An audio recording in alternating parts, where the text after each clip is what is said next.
What's up, YouTube? Your boy JD coming at you with a setup review on one of my newest planes here that I got. This is actually version 2 of this plane. The first one, I had it back when this plane first came out, which I think it's been almost close to 2 years ago now. Excuse me, got a little bit of a cold. But the second version the first version, I put iNav on it in iNav's earliest states, and it did not work right, and it ended up killing this plane like on the second flight. But anyway, this is V2. Bam. This is the Nano Skyhunter. Nano Skyhunter, Micro Skyhunter, Skyhunter Racing, wherever you want to call it. But the way this plane came about for V2 was I got a friend that actually had two of the fuselages that he got. It was just a fuselage by itself, not the wing, no motor mounts, no hardware, just the actual fuselage right here by itself. It's all that he had. He had two of those, and he gave them to me. So I bought the actual wing kit for it from Ready Made RC, and kind of disappointed with Ready Made RC because I was trying to get the second wing kit for it for free, and I was going to 3D print out the rest of the parts and donate it to somebody, somebody needy, somebody new that was wanting to fly. They just couldn't really afford it, but, Ready Made RC never even replied back to my email. But anyway, it's all good. Like I said again, if I run across somebody that's needy, I will buy that wing kit myself and hook somebody up with it, which I think I got a person in mind right now. But anyway, I bought the wing kit from them for $34, and put this bad boy together with just a bunch of scrap parts.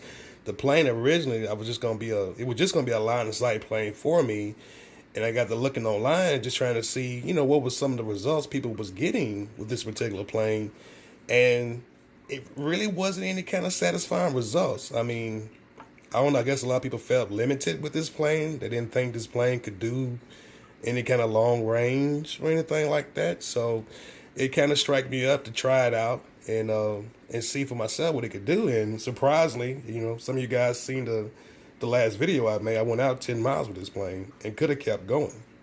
But I didn't because, that was the absolute second honest flight with this plane. So I didn't want to push it that far. I mean, I still had over 1,000 milliamps left in the tank. But let's dive off into the setup real quick. Like I said, there's not a whole lot to it. This is a very old Foxeer camera. I think this is actually maybe the HS1190 version of it. Not really sure. It's most definitely an older model camera. I had to look at my archive and see what plane I had this on before, to tell you the truth. But I had it laying around though, and I just stuck it on there. Pretty good camera, great camera. As far as back in the back go, we have my new favorite, the AKK X2 Ultimate switchable video transmitter from 25 milliwatts up to 1200 milliwatts. And as you can see, just a zip tie going through the wings on both sides, holding this guy in place. And as far as the antenna mount go, I have my famous 3D printed mount that holds this antenna, and it works out perfect, guys. It really does. This is a Mad Mushroom Video Average Systems 5.8 antenna. No whammies with this at all. This is a U-Blox 8M GPS China special. When I bought this one, I could not find any in the United States off of eBay.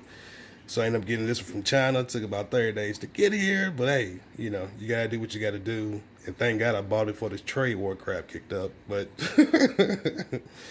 anyway, that's another video there. But that's on the top side of it. For the motor back here in the back, as I mentioned, I had to 3D print all the parts for this plane. And I had to specially 3D print the motor mount for this guy because I'm using it's a Zeo HD 2204 1870 kV motor, the same exact motor that comes off of the Nano Talon, which I had bought 2 of these motors because I had one on, well, I have one on my Mini AR, and I had a second one just for a spare. Because I really like the motor. The motor is crazy efficient and crazy powerful. But on this plane, I'm using this is a 6 by 4.5 inch prop. And again, like I said, to get this to fit, I had to, I don't know if you can kind of see that or not, but I had to extend out the motor mount to where this motor could fit.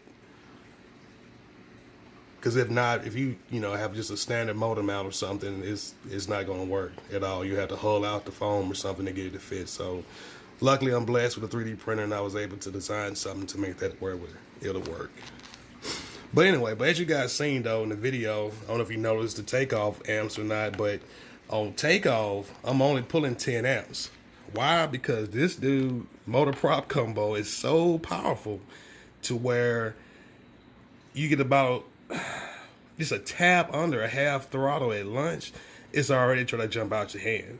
I mean, it is way overpowered for this particular plane, but the efficiency numbers that I'm getting is just absolutely insane. I mean, that whole flight I did 10 miles out, I think the end results was like 74 or 76 kilometers per milliamps being used, which that is extremely good. And then cruising at 3.5 amps, so it's a sweet setup for you guys that want to try it. Hit me up. I got the motor mount and stuff that I can put on Thingiverse for it. And that is pretty much it. Well, you got the Dragon antenna, of course. Dragon antenna, I have it just literally glued here on this back fin. The wires going down, of course, into the fuselage. And as far as servos go, this is a Hobby King special, 9-gram digital Metal Gear servos, nothing special there. And as far as on the inside go, there's not a whole lot that you can see. We'll open it up anyway. We have my custom 3D printed battery tray with my logo on it, PV Outlaw.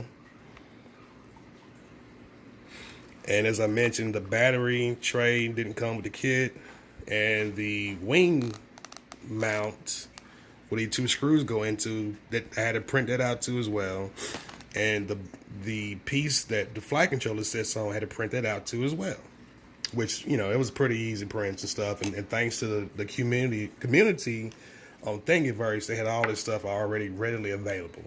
And I just kind of tweaked it to my liking and my design, as you can see. As far as the hatch here go, what I did here was I put both the pieces together to make it aerodynamic as possible. And I just kind of carved out a slot in it to where the camera would fit out here on the nose like it is. But still, it's giving a little bit more aerodynamics to it instead of just having, that flat piece run into a wall. It kind of gives it that airflow that it deserves for the most part. But that's pretty much it. That is my setup for this guy. Like I said, nothing too special. Flight controller. I'm using the Maytech F411 flight controller. And of course, there's a micro Dragon antenna. a Dragon Link receiver on the inside of this guy. And the ESC is a 30 amp Acon ESC, another eBay special. And I'm still using an external 5-volt back. I'm just not trusting the Maytech board to power the servos and the receiver. I had an issue with that previously on the Mini AR.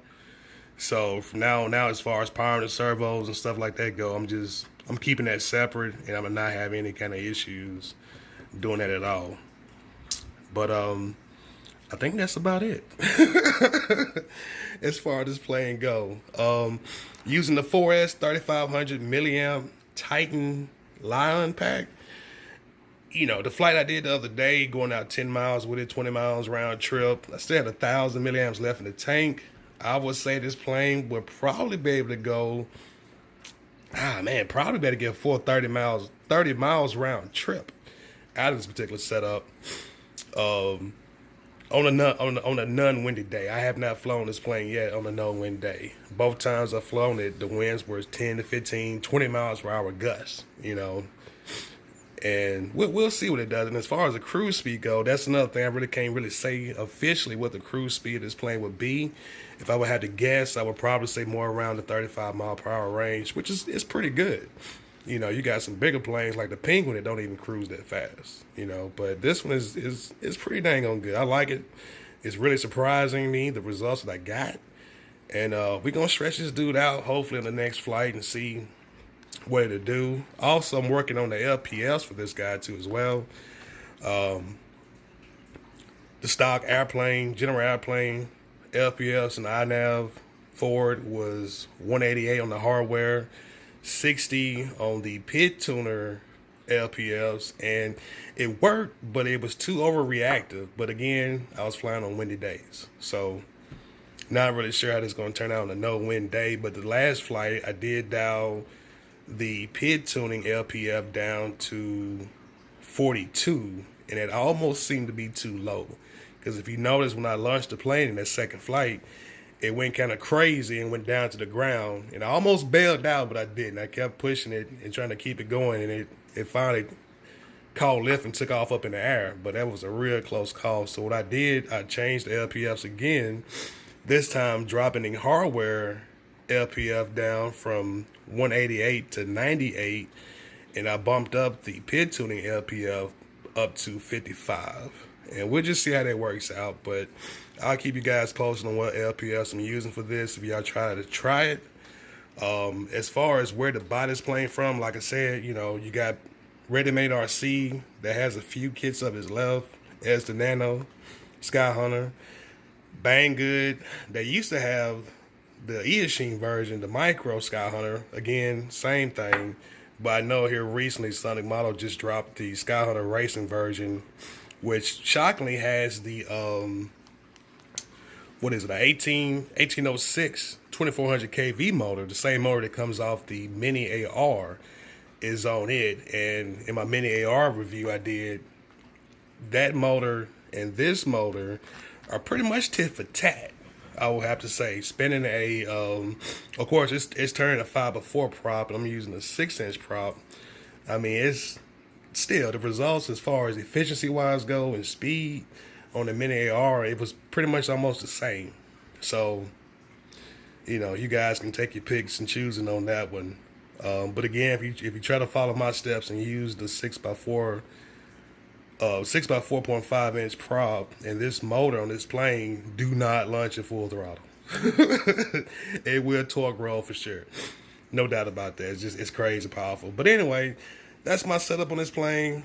I hope you guys enjoyed the video, and shoot me some comments if you have any questions. You know, guys, I'll reply back as soon as possible, and we'll get you guys fixed up.